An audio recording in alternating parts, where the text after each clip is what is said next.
শ্রাবণ মাসে আমরা যদি দেবাদিদেব মহাদেবের কৃপা পেতে চাই, তাহলে আমাদের কী করা উচিত আর কী করা উচিত নয় সেই বিষয় নিয়েই আজকের এই ভিডিও।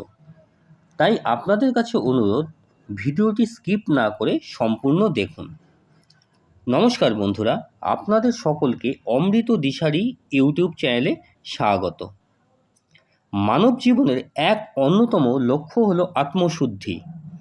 শাস্ত্রের মতে মনুষ্যত্ব অর্জন করতে হলে প্রথমে পশুত্বের ত্যাগ করতে হবে। পশুত্ব নাশ করতে পারলেই শিবকে পাওয়া যাবে, অর্থাৎ এক কথায় শিবত্ব প্রাপ্তি।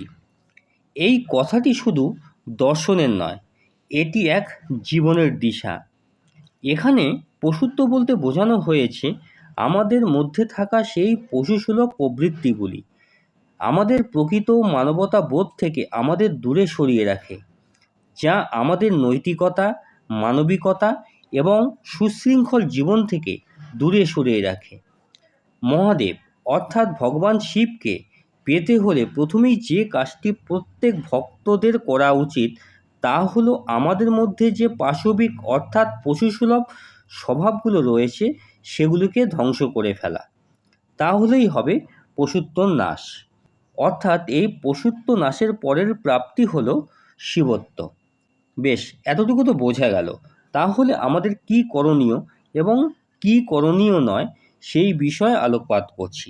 আমাদের সাধন পথে যেসব প্রবৃত্তিগুলো বাধা হয়ে দাঁড়ায় সেগুলো হলো লোভ, ক্রোধ, মোহ, অহংকার ও হিংসা।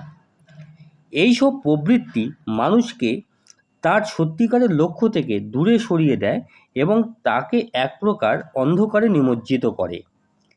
এই প্রবৃত্তি নাশ করা মানে এই সব নেতিবাচক প্রবৃত্তির উপর নিয়ন্ত্রণ আনা। এবার দেখব শিবত্ব প্রাপ্তি হলে কি হয়। শিবত্ব হলো সেই সর্বোচ্চ মানবিক গুণাবলী যা আমাদের সত্যিকারের মানব জীবনের দিকে পরিচালিত করে। শিবত্বের মধ্যে রয়েছে দয়া, ক্ষমা, শান্তি, প্রেম ও সত্য। যখন একজন ব্যক্তি এই গুণাবলী অর্জন করতে পারেন তখনই তিনি সত্যিকারের অর্থে শিবত্ব প্রাপ্ত হন।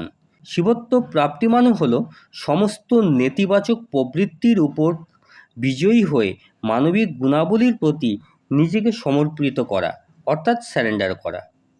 তার ফলে শিবের কৃপায় অতি সাধারণ মানুষও শিবময় হয়ে উঠতে পারেন।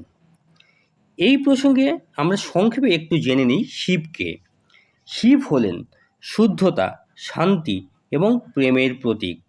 শিবত্ব প্রাপ্তির মাধ্যমে একজন ব্যক্তি যেমন শিবের অনুগ্রহ পেতে পারেন, আবার শিবকে পাওয়া মানে শুধু আধ্যাত্মিক অনুগ্রহ প্রাপ্তি নয়, এটি মানসিক শান্তি, জীবনের প্রতি ইতিবাচক দৃষ্টিভঙ্গি এবং আত্মবিশ্বাস অর্জন, আর তার সাথে দৈব আনন্দ যা পার্থিব জগতে কোথাও পাওয়া সম্ভব নয়।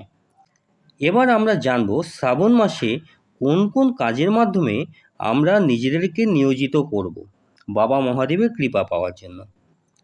প্রথমেই জেনে নেব শ্রাবণ মাসে আমরা কোন কোন কাজ করা একেবারেই যাবে না। এই তালিকার মধ্যে 5টি বিষয় উল্লেখ করব, সেইগুলো এই রকম। মদ্যপান ও ধূমপান এড়িয়ে চলুন। এই মাসে শিব ভক্তদের মদ্যপান ও ধূমপান করা উচিত নয়, কারণ এটি শরীর ও মন উভয়ের উপর নেতিবাচক প্রভাব ফেলে। অনেক শিব ভক্তদের মধ্যে দেখা যায় শিব পূজার নামে মহানন্দে গাঁজা সেবন করতে। সেটি একবারে সেবন করা যাবে না।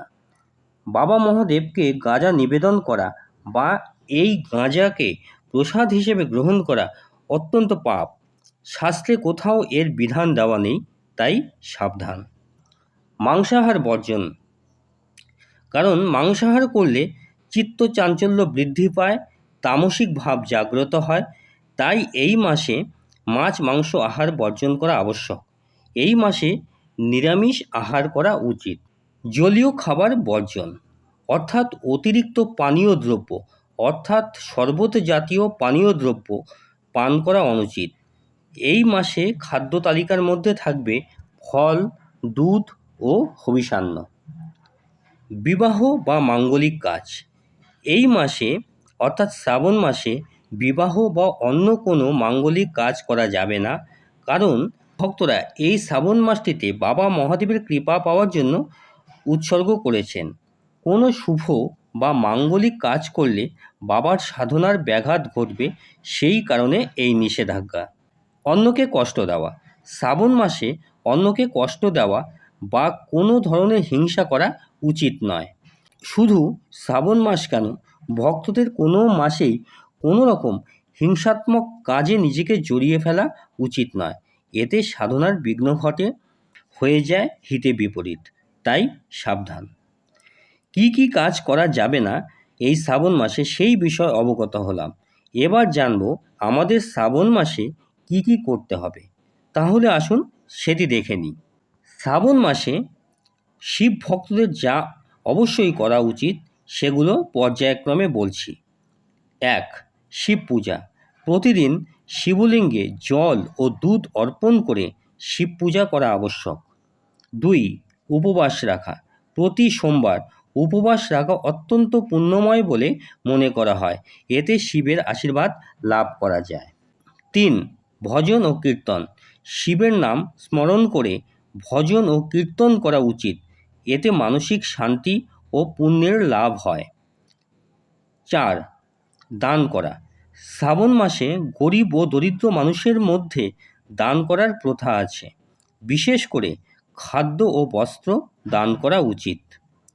শুদ্ধ থাকা। শারীরিক ও মানসিক শুদ্ধভাবে থাকা অত্যন্ত গুরুত্বপূর্ণ। প্রতিদিন স্নান করা এবং শুদ্ধ পোশাক পরিধান করা এবং ব্রহ্মচর্য পালন করা উচিত।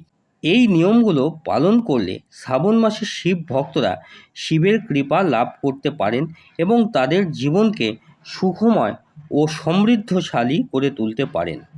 পরিশেষে একটি কথা না বললেই নয়, সেটি হলো প্রকৃত শিব ভক্তরা শুধু শ্রাবণ মাসে নিয়ম পালন করেন না, তারা সারা বছরের প্রতিটি মাসকেই শ্রাবণ মাসের মতো গুরুত্ব দিয়ে শুদ্ধাচারে জীবনযাপন করেন। যাই হোক বন্ধুরা, এই ছিল আজকের এই ভিডিওটি যদি ভালো লেগে থাকে তাহলে অবশ্যই একটা লাইক করবেন আর সাবস্ক্রাইব করে আমাদের পাশে থাকবেন। যদি আপনাদের সাবস্ক্রাইব করা থাকে তাহলে অসংখ্য ধন্যবাদ। যাই হোক, তাহলে আজকে বিদায় নিচ্ছি। খুব শীঘ্রই পরবর্তী ভিডিও নিয়ে শীঘ্রই ফিরে আসছি। ভালো থাকবেন, ভালো রাখবেন। নমস্কার।